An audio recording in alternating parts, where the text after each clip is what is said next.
29वां अध्याय, भक्ति का मर्म और काल की महिमा। देवहूति ने पूछा, प्रभु, प्रकृति, पुरुष और महत्त्वादि का जैसा लक्षण सांख्य शास्त्र में कहा गया है तथा जिसके द्वारा उनका वास्तविक स्वरूप अलग अलग जाना जाता है, और भक्ति योग को ही जिसका प्रयोजन कहा गया है, वह आपने मुझे बताया। अब कृपा करके भक्ति योग का मार्ग मुझे विस्तार पूर्वक बताइए।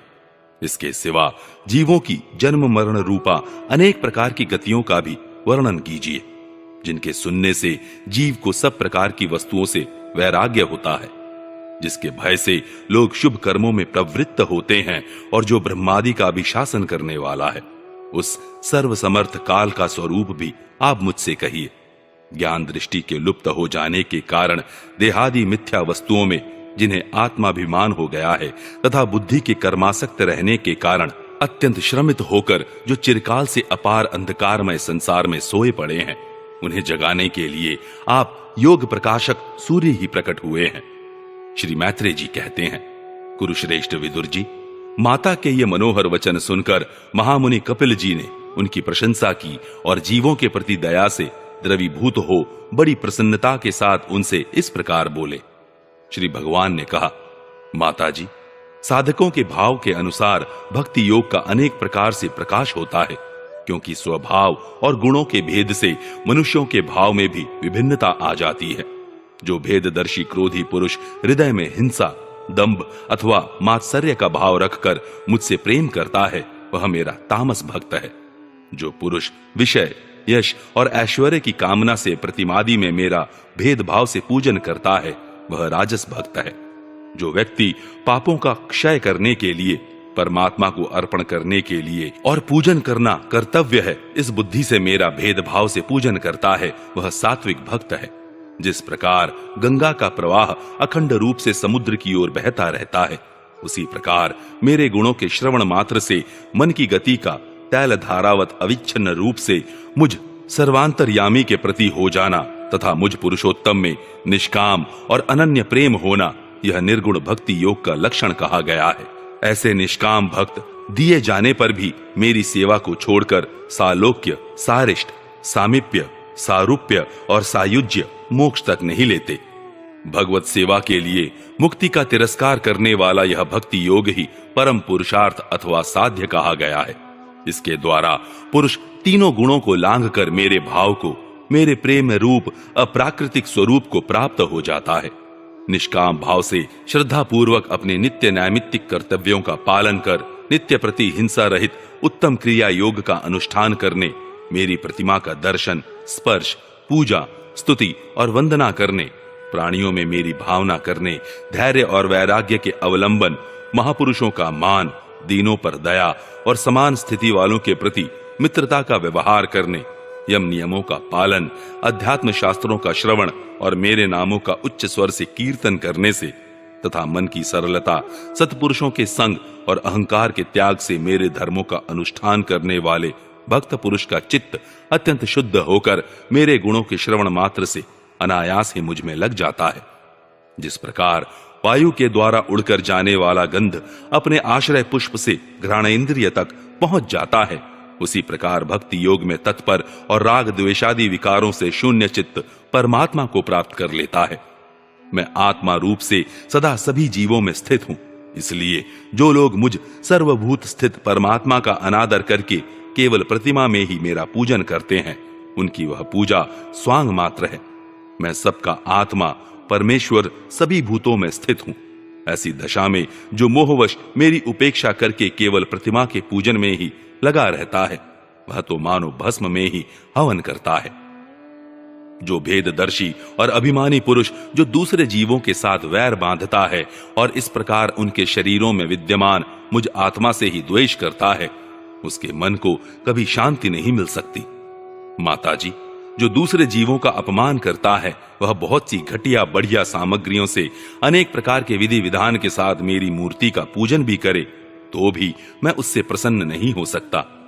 मनुष्य अपने धर्म का अनुष्ठान करता हुआ तब तक मुझ ईश्वर की प्रतिमा आदि में पूजा करता रहे, जब तक उसे अपने हृदय में एवं संपूर्ण प्राणियों में स्थित परमात्मा का अनुभव न हो जाए। जो व्यक्ति आत्मा और परमात्मा के बीच में थोड़ा सा भी अंतर करता है, उस भेददर्शी को मैं मृत्यु रूप से महान भय उपस्थित करता हूं। अतः संपूर्ण प्राणियों के भीतर घर बनाकर उन प्राणियों के ही रूप में स्थित मुझ परमात्मा का यथा योग्य दान, मान, मित्रता के व्यवहार तथा समदृष्टि के द्वारा पूजन करना चाहिए। माताजी, पाषाणादि अचेतनों की अपेक्षा वृक्षादि जीव श्रेष्ठ हैं। उनसे सांस लेने वाले प्राणी श्रेष्ठ हैं। उनमें भी मन वाले प्राणी उत्तम और उनसे इंद्रिय की वृत्तियों से युक्त प्राणी श्रेष्ठ है। सेंद्रिय प्राणियों में भी केवल स्पर्श का अनुभव करने वालों की अपेक्षा रस का ग्रहण कर सकने वाले मत्स्यादि उत्कृष्ट हैं, तथा रस वेत्ताओं की अपेक्षा गंध का अनुभव करने वाले और गंध का ग्रहण करने वालों से भी शब्द का ग्रहण करने वाले श्रेष्ठ हैं। उनसे भी रूप का अनुभव करने वाले उत्तम हैं, और उनकी अपेक्षा जिनके ऊपर नीचे दोनों ओर दांत होते हैं वे जीव श्रेष्ठ हैं। उनमें भी बिना पैर वालों से बहुत से चरणों वाले श्रेष्ठ हैं, तथा बहुत चरणों वालों से 4 चरण वाले और 4 चरण वालों से भी 2 चरण वाले मनुष्य श्रेष्ठ हैं। मनुष्यों में भी 4 वर्ण श्रेष्ठ हैं। उनमें भी ब्राह्मण श्रेष्ठ है। ब्राह्मणों में वेद को जानने वाले उत्तम हैं, और वेदज्ञों में भी वेद का तात्पर्य जानने वाले श्रेष्ठ हैं। तात्पर्य जानने वालों से संशय निवारण करने वाले, उनसे भी अपने वर्णाश्रमोचित धर्म का पालन करने वाले, तथा उनसे भी आसक्ति का त्याग और अपने धर्म का निष्काम भाव से आचरण करने वाले श्रेष्ठ हैं। उनकी अपेक्षा भी जो लोग अपने संपूर्ण कर्म, उनके फल तथा अपने शरीर को भी मुझे ही अर्पण करके भेदभाव छोड़कर मेरी उपासना करते हैं, वे श्रेष्ठ हैं। इस प्रकार मुझे ही चित्त और कर्म समर्पण करने वाले अकर्ता और समदर्शी पुरुष से बढ़कर मुझे कोई अन्य प्राणी नहीं दिखता। अतः यह मानकर कि जीव रूप अपने अंश से साक्षात भगवान ही सब में अनुगत है, इन समस्त प्राणियों को बड़े आदर के साथ मन से प्रणाम करे। माताजी, इस प्रकार मैंने तुम्हारे लिए भक्ति योग और अष्टांग योग का वर्णन किया। इनमें से एक का भी साधन करने से जीव परम पुरुष भगवान को प्राप्त कर सकता है। भगवान परमात्मा पर ब्रह्म का अद्भुत प्रभाव संपन्न तथा जागतिक पदार्थों के नानाविध वैचित्र्य का हेतुभूत स्वरूप विशेष ही काल नाम से विख्यात है। प्रकृति और पुरुष इसी के रूप हैं, तथा इनसे यह पृथक भी है। नाना प्रकार के कर्मों का मूल अदृष्ट भी यही है, तथा इसी से महत्त्वादि के अभिमानी भेददर्शी प्राणियों को सदा भय लगा रहता है, जो सबका आश्रय होने के कारण समस्त प्राणियों में अनुप्रविष्ट होकर भूतों द्वारा ही उनका संहार करता है। वह जगत का शासन करने वाले ब्रह्मादि का भी प्रभु भगवान काल ही यज्ञों का फल देने वाला विष्णु है। इसका न तो कोई मित्र है, न कोई शत्रु, और न तो कोई सगा संबंधी ही है। यह सर्वदा सजग रहता है और अपने स्वरूप भूत श्री भगवान को भूलकर भोग रूप प्रमाद में पड़े हुए प्राणियों पर आक्रमण करके उनका संहार करता है। इसी के भय से वायु चलता है, इसी के भय से सूर्य तपता है, इसी के भय से इंद्र वर्षा करते हैं, और इसी के भय से तारे चमकते हैं। इसी से भयभीत होकर औषधियों के सहित लताएं और सारी वनस्पतियां समय समय पर फल फूल धारण करती है। इसी के डर से नदियां बहती हैं और समुद्र अपनी मर्यादा से बाहर नहीं जाता। इसी के भय से अग्नि प्रज्वलित होती है और पर्वतों के सहित पृथ्वी जल में नहीं डूबती।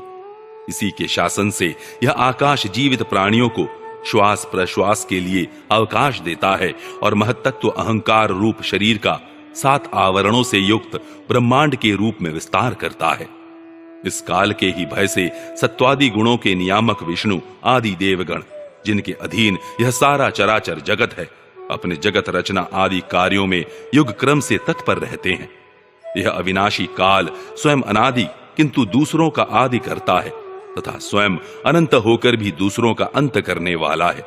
यह पिता से पुत्र की उत्पत्ति कराता हुआ सारे जगत की रचना करता है, और अपनी संहार शक्ति मृत्यु के द्वारा यमराज को भी मरवाकर इसका अंत कर देता है।